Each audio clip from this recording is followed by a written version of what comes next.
So next we want to add the lid of the cup, and very important for the lid, of course, is that it should be on the top. Now, of course, we could be boring and just add up our cylinder again like that, and then just push it up with G and Z here. But we are the cool kids who know all the commands, and thus we save ourselves some work. So we press 2 on the keyboard, so we're in the edge select mode, and we press Q and edge loop, and then press Shift S for the snap menu. We also discussed that before. Then we pick cursor to select it, and we have the cursor right in the middle here. And the cool thing about a 3D cursor is that it's exactly in the right place where we can add our object now if we press the Shift A menu. However, we can of course add a cylinder again, but we're not going to do that. It's actually easier for us if we add a circle, and we'll bring the vertices back to 64 so we have the same resolution. And as you can see, it's sort of added up here. Now, we can take it now, push it up a little with GZ, and with a bit of scaling, here we go. We can get it to edit mode, press F, and voila, we made a face out of this circle. It's important for modeling of any kind, especially when it becomes a bit more specific, that you have some sort of a reference. To do this, I simply call up an image editor to open a reference image. I found this reference image on the internet. And actually, this is a 3D model of a mug, which you could also download, but come on, we're not boring. We're here to learn modeling, not copy and pasting. We want to do our own thing, of course. I want to teach you modeling. So now we're going to scale our face so that it pretty much fits over the edge. Press G, Z, and move that down a bit. And now we have a top cover with a face in the middle.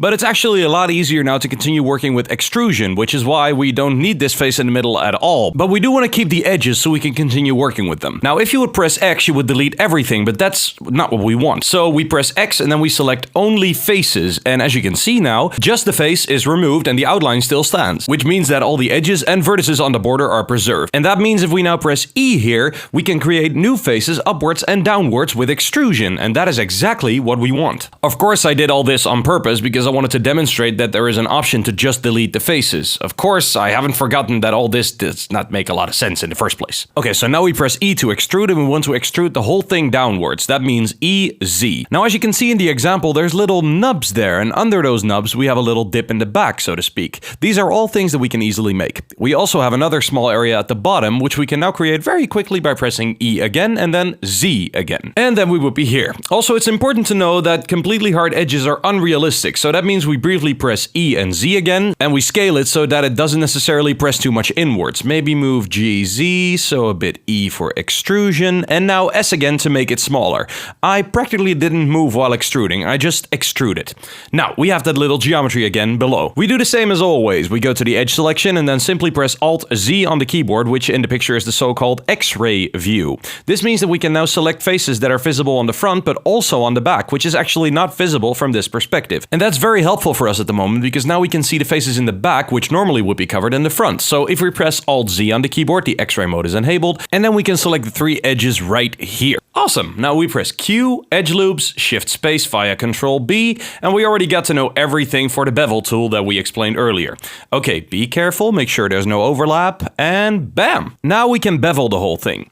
So you see, Alt-Z is also possible in object mode, but only when we are in solid shading and not when we are in material preview or even in render.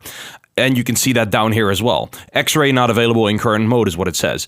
By the way, all error messages come up in the bottom center of the screen. These are all the error messages in Blender, and you know, if something doesn't work, I think it's also a very helpful tip to simply know what's going on if something doesn't work. Anyway, enough babbling. We need another loop cut in the middle here, so to speak, which we don't have yet, but which we should have, so that we can then push it in and make these little extrusions on the top. And that works with the so-called loop cut tool. We can simply select it, and you will see that the loop cut tool, depending on where you have your mouse, then offers you different options. Just left click, set the loop cut, and then this loop cut and slide menu will open at the bottom left. And here we can actually increase or decrease the number of loop cuts that we want. I just want to have one loop cut here, which means that it can stay that way for now. So I take this loop cut again and then I press S. And this pushes the loop inwards a bit, and that's exactly what we want. But as you can see, the edge of our cup is way too big and too high. So we click SZ, and then we can actually even put in something like, I don't know, 0.6 or something, and then we actually are where we want to be.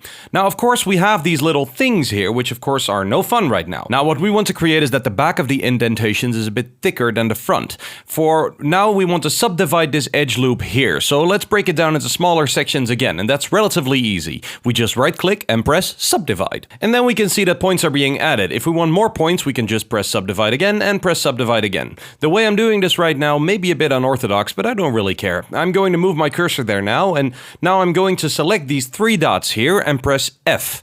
And then I'm selecting these 3 dots here and press F again. And now we can select the 2 faces that I just created and press Y. We now stay in the same object, but you can just move it around freely. This means that if I now move this, the points below that I used to create it won't move. However, we can now make that a separate object, and for that we press the P button, and then we choose separate by selection. And by connecting these things together, we just created a very simple object in a separate fashion. And the good part is that we can now also bevel them nicely, which we could not do before, for example. So that means we can go into it and we can use the bevel tool and get a bit of geometry out of it.